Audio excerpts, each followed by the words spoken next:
तो चलिए conditional probability में अब थोड़ा आगे बढ़ते हैं।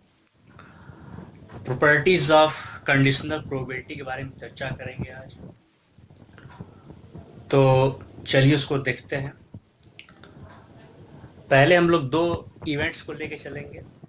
Late capital E and capital F be events of a sample space capital S of an experiment. Capital S को हम लोग हमेशा से सैंपल स्पेस ट्रीट करते आ रहे हैं और capital E and capital F को हम लोगों ने दो इवेंट्स ले रखा है। तब हमारे पास प्रॉपर्टीज फर्स्ट क्या होगी उसके बारे में देख लेते हैं। इसमें मेनली हम लोग थ्री प्रॉपर्टीज के बारे में चर्चा करेंगे, ठीक है। तो पहला प्रॉपर्टीज है probability of capital S when capital F has occurred is equal to probability of capital F when capital F has occurred is equal to 1। ये दोनों कंडीशनल प्रोबेबिलिटी है और इन दोनों की वैल्यू 1 आती है, ठीक है। जब इनकी दोनों वैल्यू 1 आती है तो इन दोनों बराबर हो जाती है दोनों। तो ये हम लोग का पहला प्रॉपर्टी है। तो इसको प्रूफ कैसे करेंगे, इस प्रॉपर्टी को इसको देख लेते हैं। चलिए स्टार्ट करते हैं। जैसे probability of capital S upon F, मतलब capital S probability of capital S when capital F has occurred, उस केस में क्या होता है, कंडीशनल प्रोबेबिलिटीज पे लगाइए probability of S intersection F, ठीक है, अपॉन प्रोबेबिलिटी ऑफ एफ। इतना हो सकता है। देखिए कैपिटल एस क्या है, हमारा सैंपल स्पेस है। सैंपल स्पेस मतलब टोटल आउटकम्स, जितने भी इवेंट्स संभव हो सकते हैं उसमें, ठीक है। तो कैपिटल एस इंटरसेक्शन एफ करेंगे तो चूंकि कैपिटल एफ जो है कैपिटल एस के अंतर्गत आएगा, तो इन दोनों का इंटरसेक्शन करेंगे तो हालांकि ये एफ को भी इंक्लूड करेगा, तो इंटरसेक्शन इसका कॉमन मतलब प्रोबेबिलिटी ऑफ कैपिटल एफ ही होगा अपॉन प्रोबेबिलिटी ऑफ एफ। तो इस तरीके से ये 1 के बराबर आ गया।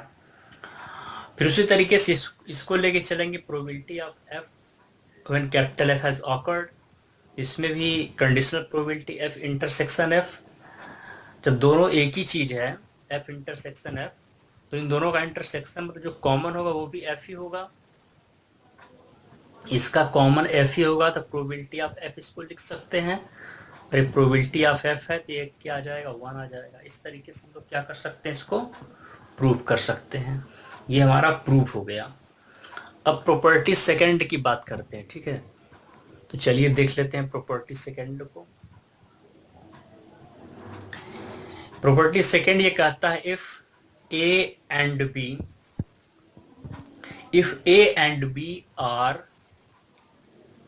Any two events of sample space capital S and capital F is a event such that probability of F is not equal to 0, then property क्या है इसकी, probability of A union B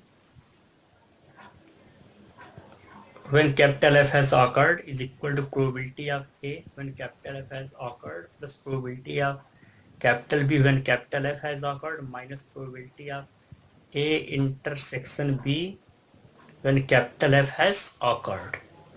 ये हमारा प्रॉपर्टी सेकंड दिखा रहा है, ठीक है। इसी को हमें प्रूव करना है। बाकी हमें इसका डेटा ऊपर दे दिया गया है, मतलब ऊपर कंडीशन दे दी गई है। तो in particular if A and B are disjoint events, ठीक है। अगर ए और बी, ये ए और बी जो है आपके डिसजॉइंट इवेंट्स हों, तो उस कंडीशन में क्या होगा, चलिए अब यहां से देख लेते हैं। क्योंकि हमें यही प्रूफ करना है ना, तो इसको कैसे किया जा सकता है उसको देख लेते हैं।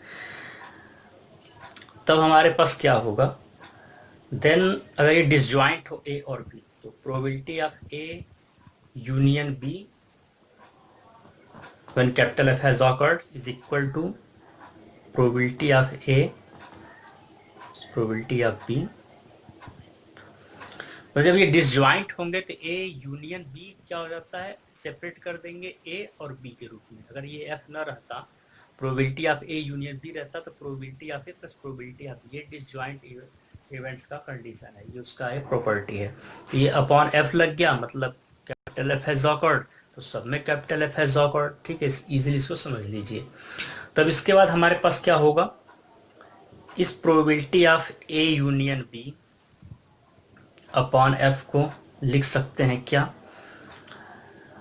देखिए इसमें भी आप कंडीशनल प्रोबेबिलिटी लगा दीजिए तो क्या मिलेगा हमें, A union B intersection F लगा सकते हैं क्योंकि ये कंडीशनल प्रोबेबिलिटी की तरफ जा रहा है, अपॉन प्रोबेबिलिटी ऑफ एफ। अब देखिए इस चीज को हम कैसे लिख सकते हैं, देखिए A union B intersection F है, तो इसको हम लिख सकते हैं distributive law of union of sets over intersection. ठीक है, ये डिस्ट्रीब्यूटिव लॉ है of union of sets over intersection, तो इसको आप लिख सकते हैं इस बीच वाले भाग को, पार्ट को, ए इंटरसेक्शन एफ। ठीक है, इन दोनों का ए और एफ का जो इंटरसेक्शन होगा, जो कॉमन होगा, और बी इंटरसेक्शन एफ मतलब बी और एफ का जो कॉमन होगा उसका यूनियन करेंगे तो ये इसके बराबर आ जाएगा। ठीक है, ये bye distributive law of union of sets over intersection का रूल है अपॉन प्रोबेबिलिटी ऑफ एफ। देखिए अब ये देखिए यूनियन हमने लगा दिया है, अब सीधे इसको हम लोग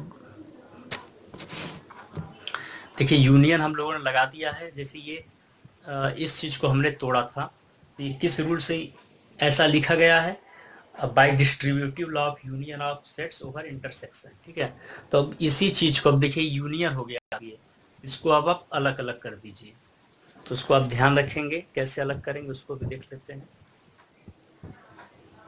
उसको it can be written as probability of A intersection F upon probability of F, चलिए इसको बाद में लिख देंगे, पहले ऊपर वाले को, plus probability of B union F minus probability of A intersection B intersection F. ठीक है, इसको बीचों बीच लिख दिया जाए, थोड़ा समझने में आसानी होगी। तो उस चीज को हम लोग इस चीज को हम लोगों ने ऊपर वाले को, ठीक है, तोड़ दिया है इस तरीके से।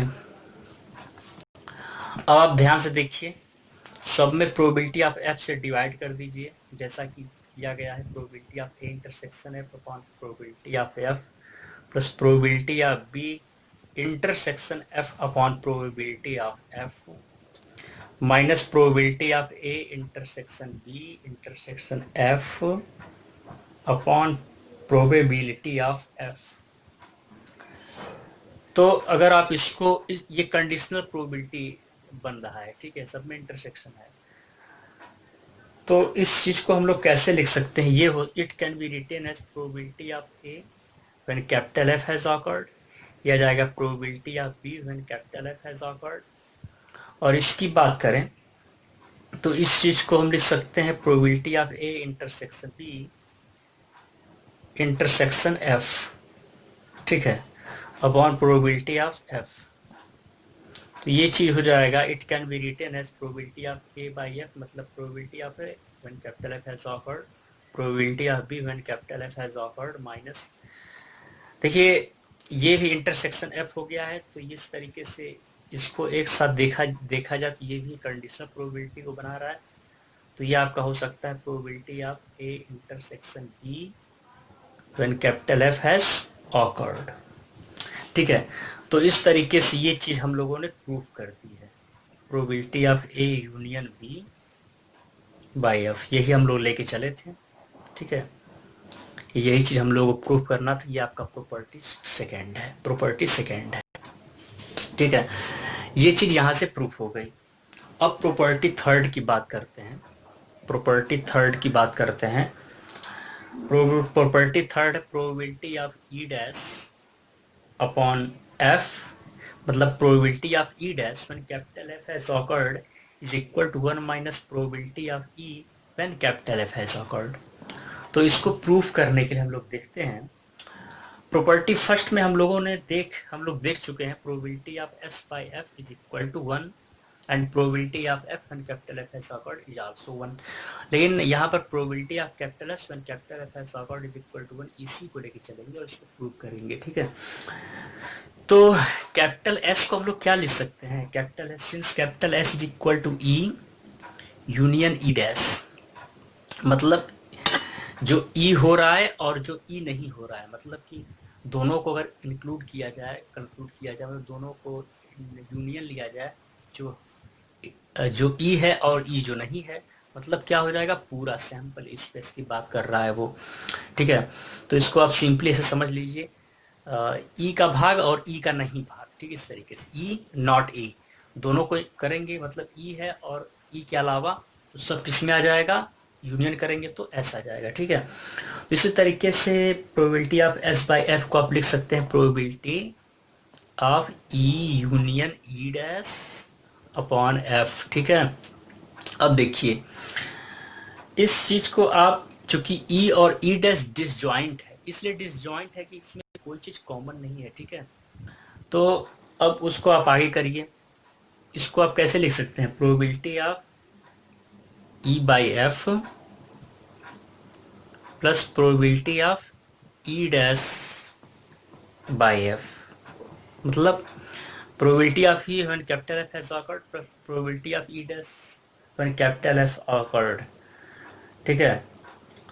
तो हम लोग इसको एक लेके चल रहे थे 1, इस तरीके से 1 चल रहा था ये, देखिए हमारा इतना ये चीज आ गया, तो हमें क्या निकालना है, probability of E when capital F has occurred is equal to क्या हो जाएगा, ये ई डैश है, इसी को आप ले लीजिए ई डैश को, ई को यहाँ भेज दीजिए, तो 1 minus probability of E when capital F has occurred, ठीक है। हम लोग इसको लेके चले थे और इसको हम लोगों ने पूरा सॉल्व कर दिया यहाँ से। तो इस तरीके से हमारा ये प्रॉपर्टी थर्ड था, ये भी सॉल्व हो